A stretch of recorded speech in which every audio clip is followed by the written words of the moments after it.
যে সিদ্ধান্তের দিকে সরকার অগ্রসর হতে চাক না কেন সে ব্যাপারে যেন জনগণের মধ্যে এবং রাজনৈতিক দলগুলোর সাথে কোনো ধরনের ধোঁয়াশা না থাকে।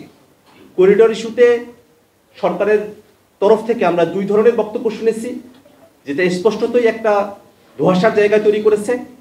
পরবর্তীতে সরকারের তরফ থেকে পরিষ্কার করা হয়েছে যে করিডোর নয়, সেখানে ত্রাণ আদান প্রদানের ব্যাপার হতে পারে।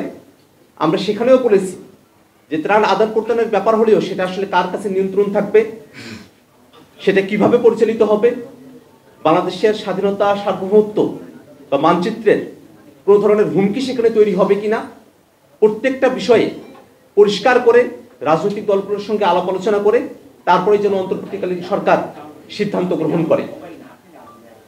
ডক্টর মোহাম্মদ ইউনূসের নেতৃত্বে যে অন্তর্বর্তীকালীন সরকার গঠিত হয়েছে, সে সরকার বিচার, সংস্কার, জুলাই ঘোষণাপত্র নিশ্চিত করার মধ্য দিয়ে নির্বাচনের দিকে অগ্রসর হবে, এটাই আমাদের প্রত্যাশা।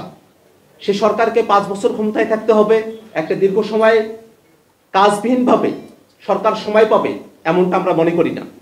আমরা মনে করি অন্তর্বর্তীকালীন সরকার সময় পাবে তার কাজের ভিত্তিতে, যে কাজের জন্য যে আকাঙ্ক্ষার ভিত্তিতে অন্তর্বর্তীকালীন সরকার গঠিত হয়েছে সে আকাঙ্ক্ষাগুলো পূরণ করে অন্তর্বর্তীকালীন সরকার তাদের দায়িত্ব সমাপ্ত করে নির্বাচনের দিকে অগ্রসর হবে।